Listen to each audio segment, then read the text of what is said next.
अम, कल्पना कीजिए कि एक ऐसा कॉन्ट्रैक्ट है, हाँ, कैसा कॉन्ट्रैक्ट? एक ऐसा कॉन्ट्रैक्ट जिसके फाइन प्रिंट में साफ साफ लिखा है कि जिस पल इस पर सिग्नेचर हो गए उसके ठीक बाद अपने ही शरीर पर ना कहने का अधिकार हमेशा के लिए खत्म। अरे बाप रे! ये तो सुनने में इतना डरावना लगता है। है ना?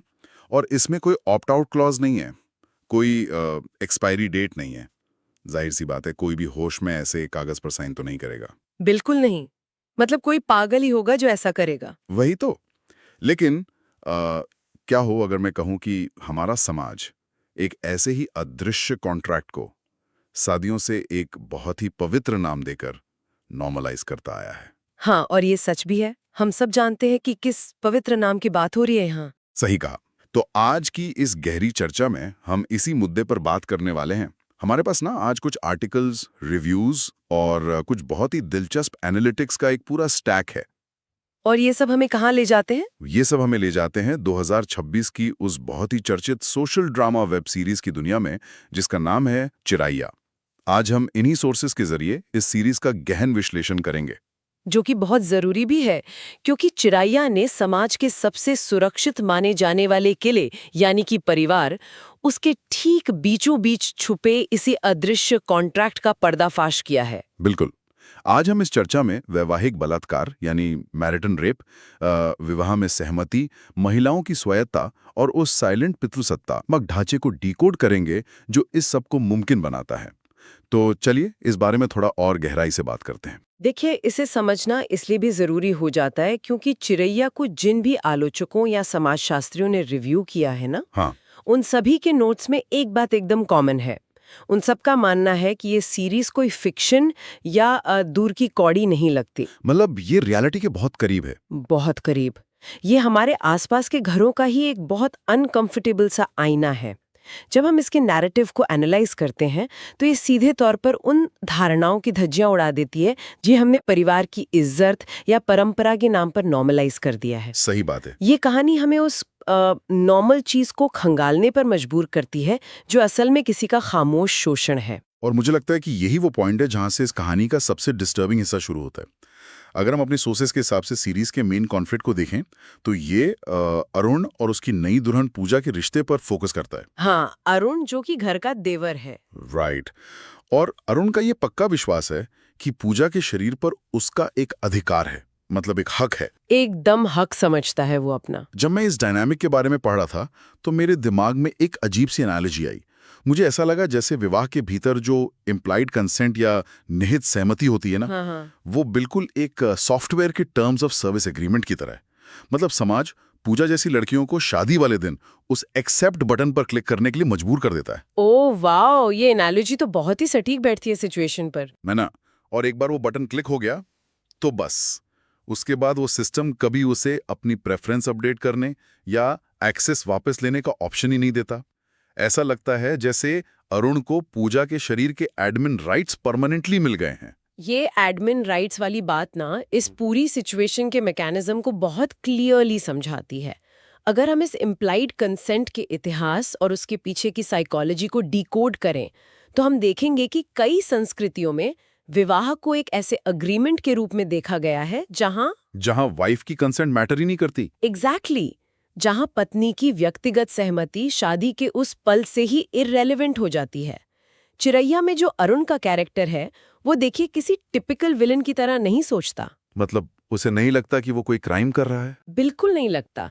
उसे लगता ही नहीं कि वो कुछ गलत कर रहा है।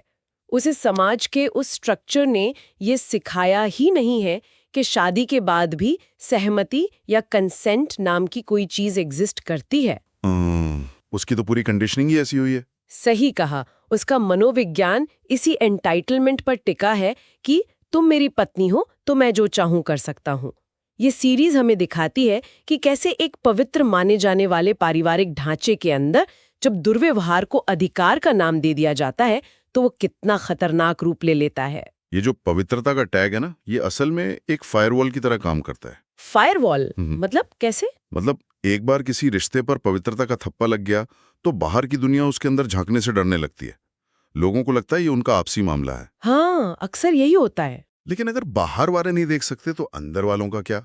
और यहीं पर ये कहानी सिर्फ एक शोषक और एक शिकार के बाइनरी से बाहर निकल आती है। मैं यहाँ दिव्या दत्ता द्वारा प्ले किए गए कैरेक्टर कमलेश की बात करना चाहता हूँ। कमलेश बहुत ही कॉम्प्लेक्स कैरेक्टर है ये। बहुत कॉम्प्लेक्स। कमलेश एक पढ़ी लिखी परंपरागत बहू है जो संजय मिश्रा के कैरेक्टर द्वारा चलाए जा रहे एक बहुत ही सख्त पेट्रियार्कल यानी पितृसत्तात्मक घर में रहती है। अब मैं रिव्यूज पढ़ रहा था और कई सोर्सेज ने कमलेश को अरुण के अत्याचारों का एक एनेबलर यानी मूक समर्थक कहा है। हाँ, ये बात तो काफी रिव्यूज में पॉइंट आउट की गई है। पर पता है मुझे यहाँ थोड़ा डाउट है। मुझे ये एनेबलर वाला टैग कमलेश के लिए बहुत अनफेयर लगता है। अनफेयर कैसे लगता है आपको? अगर वो सब कुछ देखकर भी चुपचाप बैठी है तो क्या वो एक तरह से उस शोषण को अपनी मौन सहमति नहीं दे रही है? देखिए, मैं मानता हूं कि उसकी चुप्पी प्रॉब्लमैटिक है, पर जरा सिचुएशन को तो देखिए। कमलेश सिर्फ एक हाउसवाइफ है जो एक ऐसे सिस्टम में सरवाइव करने की कोशिश कर रही है जहां एक डिक्टेटर, जो कि संजय मिश्रा का कैरेक्टर है, वही हर चीज कंट्रोल करता है। हाँ, घर का मुखिया। राइट। अगर कमलेश मुंह खोलती है तो सबसे पहला वॉर उसी पर होगा ना। उसे शायद घर से निकाल दिया जाए या उसका खुद का जीना मुहाल कर दिया जाए। तो क्या वो सिर्फ एक विक्टिम नहीं है जो बस अपने सेल्फ प्रिजर्वेशन मोड में है? ये पॉइंट भी है। हम एक ऐसी औरत को अरुण के किए गए रेप या अब्यूज का एनेबलर कैसे कह सकते हैं जिसके पास खुद कोई पावर ही नहीं है? देखिए, ये ना एक बहुत ही वैलिड और गहरा सवाल है। और सच कहूं तो यहीं पर हमें ये समझना होगा कि जो सिस्टेमिक पेट्रियार्की होती है यानी संस्थागत पितृसत्ता, वो आखिर काम कैसे करती है। तो वो कैसे काम करती है इन सिचुएशंस में? पितृसत्ता का मतलब सिर्फ एक आदमी का एक औरत पर हावी होना नहीं होता। ये एक पूरा का पूरा कॉर्पोरेट स्ट्रक्चर है, एक मशीनरी की तरह है। एक मशीनरी? हाँ, और किसी भी मशीनरी की सबसे बड़ी कामयाबी तब होती है जब वो अपने ऑपरेशंस को किसी और को आउटसोर्स करते। ओह वाओ, मतलब सिस्टम को चलाने का काम दूसरों पर डाल दिया। एग्जैक्टली। इस घर में संजय मिश्रा का जो कैरेक्टर है वो एक सीईओ की तरह है जिसने इस दमनकारी व्यवस्था के नियम बनाए हैं। लेकिन उन नियमों को लागू करवाने का काम यानी ऑपरेशन अनजाने में कमलेश जैसी महिलाओं को आउटसोर्स कर दिया गया है। मतलब आप ये कह रही हैं कि कमलेश इस सिस्टम में एक मिडिल मैनेजर की तरह काम कर रही है? बिल्कुल उसी तरह। कमलेश ने अपनी खुद की सेफ्टी और अपने सर्वाइवल के लिए इस सिस्टम के रूल्स को मान लिया है। उसे लगता है कि अगर वो चुप रहेगी, घर की शांति बनाए रखेगी, तो वो सेफ है। पर उसकी ये शांति तो किसी और के लिए नरक बन रही है। वही तो, उसकी ये शांति पूजा के लिए एक नरक बन जाती है। जब कमलेश अरुण के अत्याचारों को देखती है और फिर भी डाइनिंग टेबल पर एकदम नॉर्मल बिहेव करती है, तो वो अनजाने में अरुण को एक सिग्नल दे रही होती है। कैसा सिग्नल? यही कि तुम जो कर रहे हो वो इस घर के रूल्स के अंदर एक्सेप्टेबल है, कोई तुम्हें चैलेंज नहीं करेगा। तो देखिए, कमलेश का इंटेंशन शायद सिर्फ सर्वाइव करना ही हो, लेकिन उसका एक्शन या मैं कहूँ इनएक्शन अरुण का सबसे बड़ा हथियार बन जाता है। बाप रे, ये तो काफी डीप है ना? शोषक अपनी ताकत सिर्फ अपने बाहुबल से नहीं लेता, वो आसपास के लोगों की उस चुप्पी से ताकत लेता है जो उसके क्राइम को नॉर्मल बना देती है। ये तो एक बहुत ही डार्क रियलिटी है। मतलब उस डाइनिंग रूम की जो सन्नाटे वाली चुप्पी है वो बेडरूम की चीखों से ज्यादा खतरनाक है, क्योंकि वो उस वायलेंस को एक शील्ड दे रही है। बिल्कुल सही पकड़ा आपने, एक शील्ड दे रही है। लेकिन हमारे सोर्सेस के हिसाब से अगर देखें तो कमलेश हमेशा इस मिडिल मैनेजर वाले रोल में तो नहीं रहती ना। नहीं, बिल्कुल नहीं। कहानी में एक टर्निंग पॉइंट आता है जहां वो इस मूक दर्शक वाली स्थिति से बाहर निकलकर एक प्रोटेक्टर बन जाती है, एक रक्षक।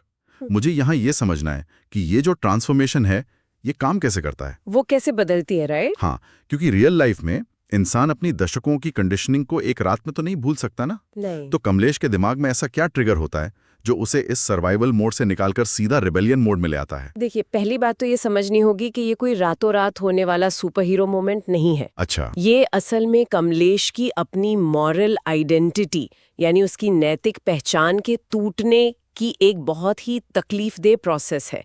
जो सोर्सेज इस सीरीज के साइकोलॉजिकल आर्क को ब्रेक डाउन करते हैं ना, वो बताते हैं कि कमलेश का ट्रांसफॉर्मेशन एक गिल्ट से शुरू होता है, एक अपराध बोध से। मतलब उसे गिल्टी फील होने लगता है अपनी चुप्पी पर। हाँ, जब वो पूजा की टूटती हुई मानसिक और शारीरिक हालत को इतने करीब से देखती है तो एक दिन उसे ये रियलाइज होता है कि उसकी अपनी अच्छी बहू वाली जो इमेज है उसकी कीमत एक दूसरी औरत की आत्मा चुका रही है।